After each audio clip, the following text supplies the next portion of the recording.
오늘 말씀을 묵상을 하다가 한 단어가 저에게 가장 먼저 눈에 들어왔습니다. 그 단어가 이제라는 단어였습니다. 9절과 10절에 등장한 이 이제라는 단어가 정말 히브리어 원어에 있는지 찾아봤더니 똑같이 9절과 10절에 사용되었더라고요. 이제라는 낱말은 바로 지금, 그래서 영어로 가장 쉽게 번역하면 now, 이제 그건 바로 이때에 라는 의미를 가진 것이었습니다. 그래서 제 안에 번뜩 주제가 떠올랐습니다. 하나님의 때. 그때가 되면 하나님의 역사가 이루어지기 시작한다. 하나님의 때가 되면 하나님의 역사가 쓰여지고 하나님의 놀라운 역사가 이루어진다. 그 생각이 든 거예요. 제가 왜 하나님의 때에 대하여 생각하게 됐을까요? 우리는 모두 내가 생각하는 때에 하나님이 개입해 주시기를 바랍니다. 모든 사람들은 그렇게 생각합니다. 내가 생각하는 이때에 하나님이 거기에 들어오셔서 역사를 이루어 주시기를 기도합니다. 그렇지만 사실은 하나님의 때가 있다는 것을 알고 그때를 기다리는 사람이 진짜 하나님의 역사를 경험할 수가 있습니다. 여기에 역사라는 단어를 제가 사용했을 때 두 가지 의미를 저는 함께 쓰고 싶었습니다. 하나는 역사라는 history, 하나님의 때가 되면 하나님께서 하나님의 역사를 써내려 가실 거다. 두 번째, 역사라는 말은 놀랍고도 큰 일을 역사라 그럽니다. 그래서 우리가 하나님의 역사, 그러면 그것은 하나님께서 놀라운 일을 이루신다. 그래서 하나님의 때가 되면 하나님께서 반드시 놀라운 일을 이루실 거다. 왜 이 생각을 하게 되었냐 하면, 한번 보세요 여러분. 모세가 왕궁에서 왕자의 삶의 시간을 보낸 것이 40년입니다 여러분. 그렇다면 그가 10대를 지나 점점 더 성인이 되어가는 20대를 지나 30대를 지나 정말 완숙한 시대가 되어가는 40대를 바라보게 되는 그때에 하나님께서 이스라엘 백성을 이끌어내셨으면 좋지 않았을까요? 제 생각이죠. 왜요? 그래도 왕자의 애굽이라는 대제국의 왕자의 권위를 가지고 있을 때 하나님께서 그 일을 이루셨으면 좋겠다고 생각이 들지만 하나님은 그때가 아니라 오히려 40년의 미디안 광야의 생활로 말미암아 그의 모든 것을 잃어버리게 된 80이 된 그때에 하나님께서 모세를 사용하셔서 이스라엘 백성을 애굽에서부터 건져내시겠다고 한 거예요. 분명히 우리가 생각할 때는 이때였으면 좋겠는데, 그런데 하나님께서 생각하실 때는 그때가 아니라 어쩌면 아무것도 할 수 없는 그때에, 제가 여러분과 자주 부르는 날이 저물어 갈 때, 빈들에서 걸을 때, 내 힘으로 안 될 때, 빈손으로 걸을 때, 그때가 뭐예요? 하나님의 때. 내 인생의 빈들인 겁니다. 모세의 인생의 미디안 광야는 빈들입니다. 그때가 하나님의 때래. 그때가 하나님의 때래. 그래서 분명히 하나님의 때가 되어야 하나님의 역사가 이루어진다. 하나님의 역사는 써내려 가게 된다. 그런 생각이 든 겁니다. 여러분, 하나님은 자기 자신을 소개하면서 이렇게 소개를 했습니다. 6절에 나는 내 조상들의 하나님이라. 조상들의 하나님이라는 말을 설명을 합니다. 아브라함의 하나님, 이삭의 하나님, 야곱의 하나님. 여러분, 이게 뭐예요? 하나님은요, 옛날에도 하나님이셨고, 그 아들 때에도 하나님이셨고, 그 손자 때에도 하나님이셨고, 그 야곱의 아들인 요셉 때에도 하나님이셨고, 요셉을 알지 못하는 왕들이 일어난 이스라엘 백성이 고통을 받고 있을 때에도 하나님이시다. 그래서 오늘 성경에 등장한 이스라엘 백성들이 고통을 겪고 있는 것을 하나님께서 분명히 보고, 그들이 감독관으로부터 고통이 심해서 신음소리를 내며 부르짖는 것을 듣고 그들의 마음속에 가득한 근심을 알고 라고 성경은 기록하는데, 이 보고, 듣고, 알고라는 단어는 우리나라 말로는 현재형으로 번역되어 있지만 히브리 원어는 현재 완료형입니다. 현재 완료형은 뭐냐 하면 과거부터 지금 현재까지의 모든 일어나는 것들을 가리킬 때 현재 완료를 씁니다. 그러니까 하나님은 지금 내가 겪고 있는 것만 보고 계시는 게 아니라 옛날부터 있었던 그 모습을 다 보시고 계셨다는 겁니다. 그랬기 때문에 아브라함의 하나님도 되고, 이삭의 하나님도 되고, 야곱의 하나님도 되고, 지금 나의 하나님도 되시는 겁니다. 그러니까 하나님은 다 보고 듣고 알고 계셨던 거죠. 그래서 그 알고 계시기 때문에 그분께서 어느 때가 가장 좋은 때인지 아신다는 거예요. 지금만 본다면 언제, 그때, 이때, 나중 이것을 말할 수가 없지만 하나님은 그때부터 계속 보아오면서 가장 좋은 때, 가장 최적의 시간, 가장 주님께서 무언가를 하실 수 있는 시간, 그때가 있다는 거예요. 그걸 하나님이 아신다는 거죠. 그래서 그때가 되면 하나님이 놀라운 일을 이루신다는 거예요. 제가 늘 그러잖아요. 모든 인생의 삶에는요, 때가 있어요. 때가 되기 전에 무언가를 얻으려고 하면요, 제대로 된 것을 얻을 수가 없어요. 자식 다 길러봤나요? 저도 셋이나 길러봤잖아요. 자식을 기른다는 거는요, 때를 기다리는 거예요. 아, 저 자녀에게 때가 있지. 이걸 생각하면서 자식을 바라보는 겁니다. 우리는 급하죠. 이 자식이 지금 이러면 될까? 이 자식이 지금 이런 상황이면 어떻게 될까? 그렇게 늘 생각하지만, 그러나 우리의 믿음의 사람들은요, 이렇게 생각해. 아, 저 자녀를 향한 하나님의 뭐가 있다? 때가 있다. 이 때를 기다리지 못하면 아무리 열매를 거두는 것 같아도 그 열매는 먹을 만한 열매가 되지 못하죠. 알잖아요. 때가 안 됐는데 열매를 거두면 설익은 열매잖아요. 그것은 우리가 먹을 수 없는 열매잖아요. 열매는 거뒀지만 버려야 될 열매잖아요. 그런데 때가 되면, 때가 무르익으면, 때가 차면요, 그 열매가 가장 맛을 내게 되잖아요. 그런 것처럼 하나님께서 우리 자녀들을 향하여 때가 있다고 그러시거든요. 근데 우리는 우리 때만 생각하잖아요. 내가 원하는 때, 순간만 생각하잖아요. 그게 아니에요. 하나님의 때가 있다.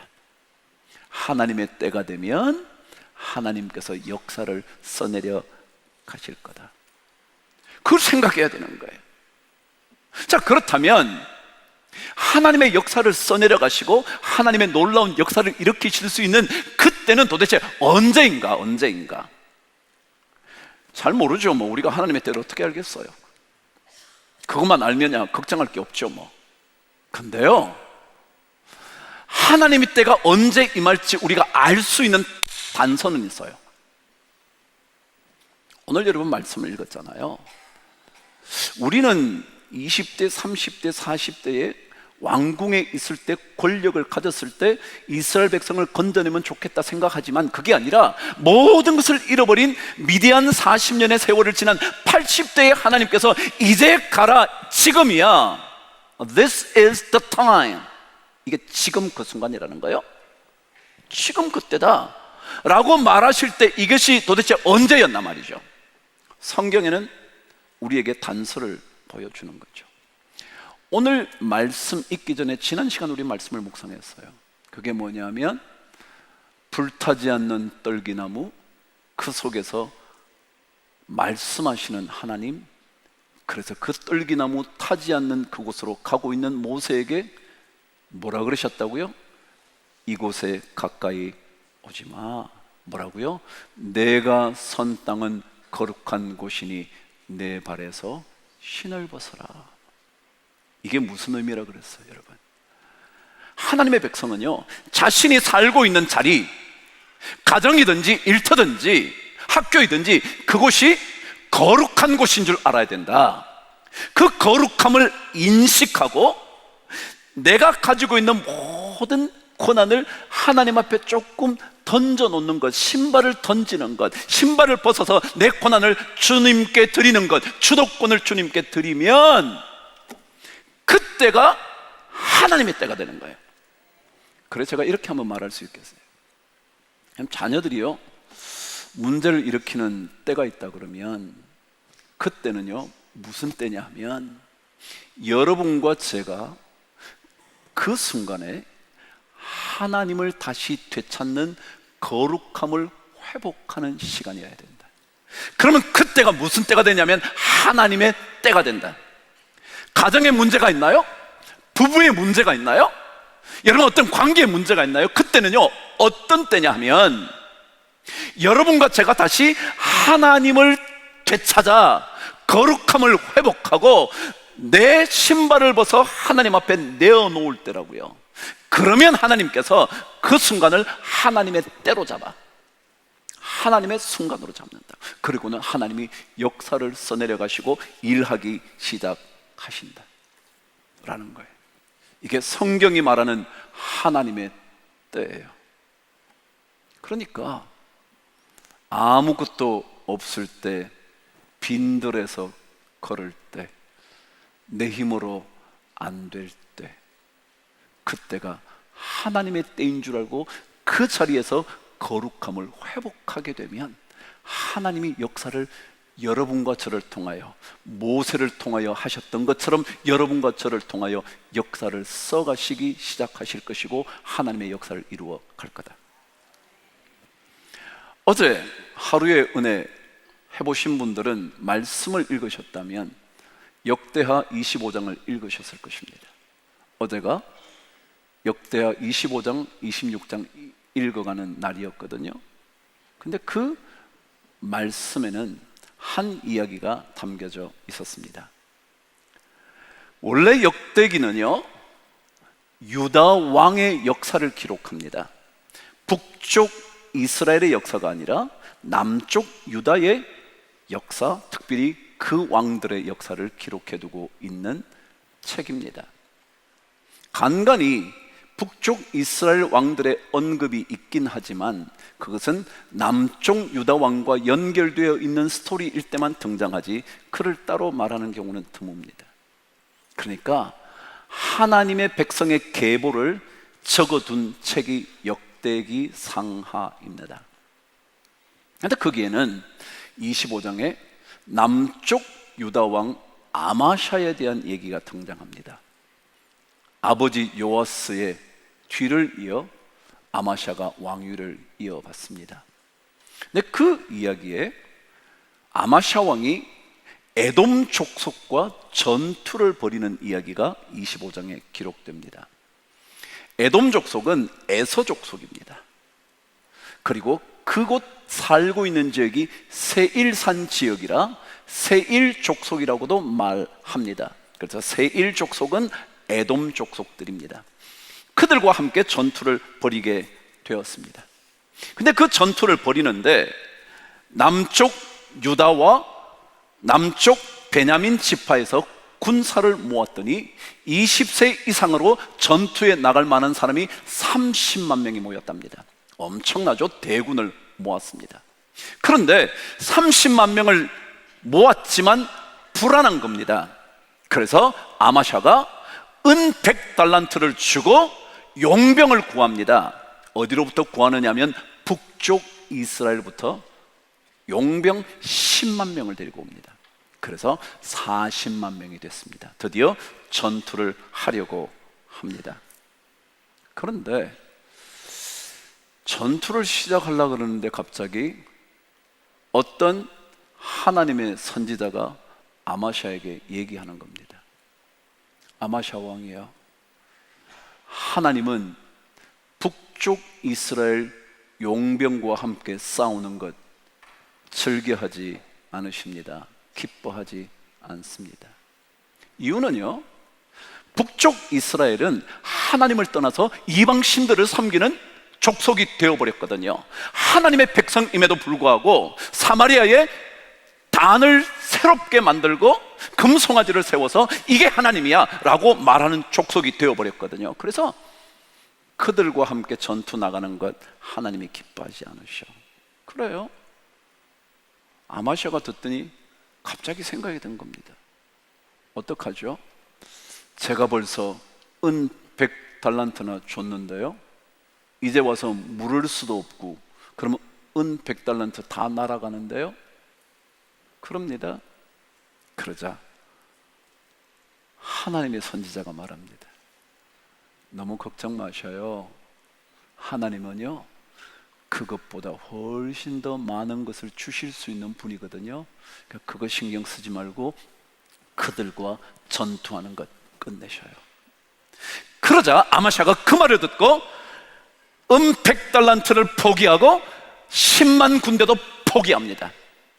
그리고는 하나님을 바라보면서 전투에 나가는데 성경은 여호와로 말미암아 담력을 얻어서 싸워서 승리합니다.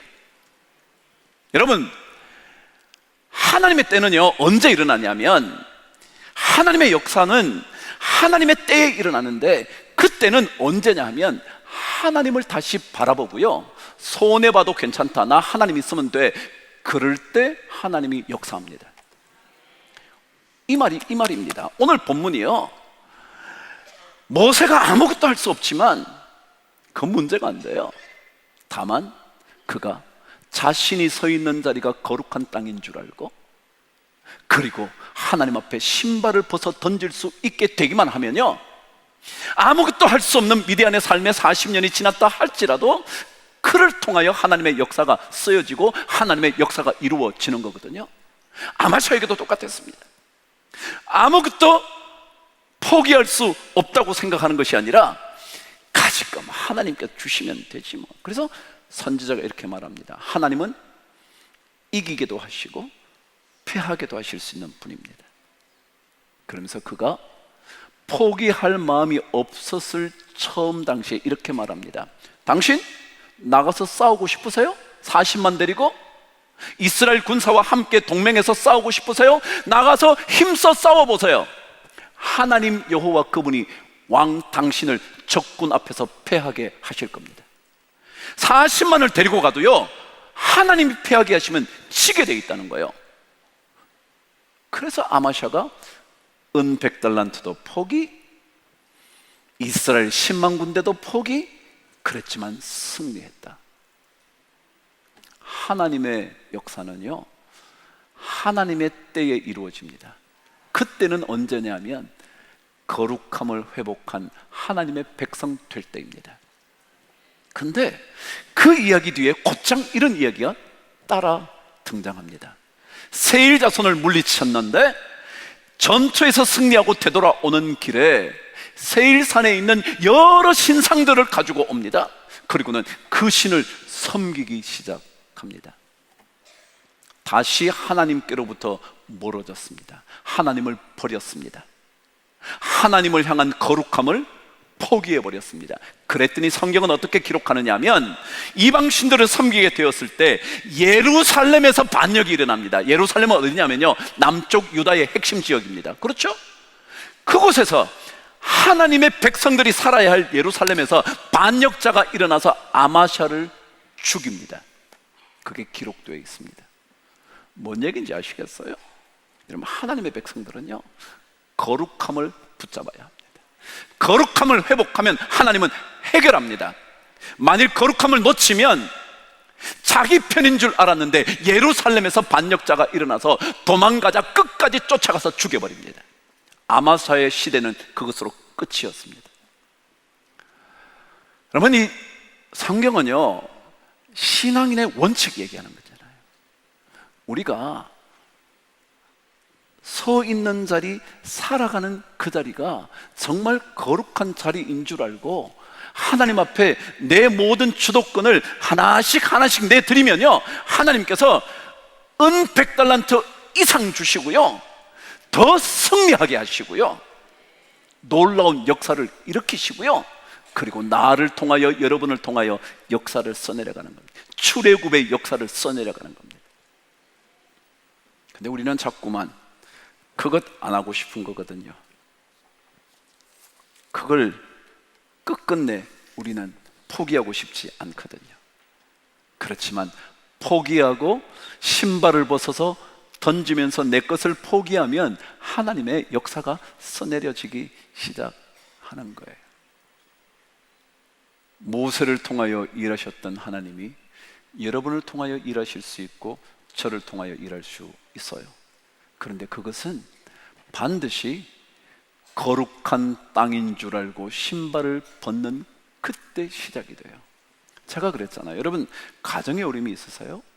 그것은요, 여러분이 그 자리를 다시 거룩한 땅인 줄 알고 거룩함을 회복하는 시간이 되기를 원하시는 순간이에요. 그러면 하나님께서 해결해요. 저는 그걸 믿어요. 우리 교회요, 하나님께서 만일 한 사람 한 사람, 한 영혼 한 영혼이 이 장소가 거룩한 장소인 줄 알고 거룩함을 회복하려고 하는 그 순간 하나님은 출애굽의 역사를 이루시기 시작해요. 그러고는 마침내 아름답고 광대한 땅, 젖과 꿀이 흐르는 땅으로 우리를 데려가시는 거예요. 오늘 하나님께서 여러분과 저를 예배 자리에 부르셨어요. 그것은요, 하나님의 때에 하나님의 역사를 이루고 싶어서 부르신 거예요. 여러분과 제가 하나님의 역사를 만나기 위하여 하나님의 때를 만나는 은혜가 꼭 있게 되기를 바랍니다. 우리 진짜 거룩함 놓치면 안 되거든요. 우리 교회요, 거룩함 놓치면 안 되거든요. 여러분의 가정, 여러분의 삶이요. 그러면 하나님께서 하나님의 역사를 써내려 가시고 하나님의 놀라운 일을 이루어 가실 거예요. 신발을 벗고 맨발이 될 때, 내 힘으로 안 될 때, 빈손으로 걸을 때, 그때가 하나님의 역사의 때라는 것 꼭 기억하시게 되기를 주님을 축복합니다.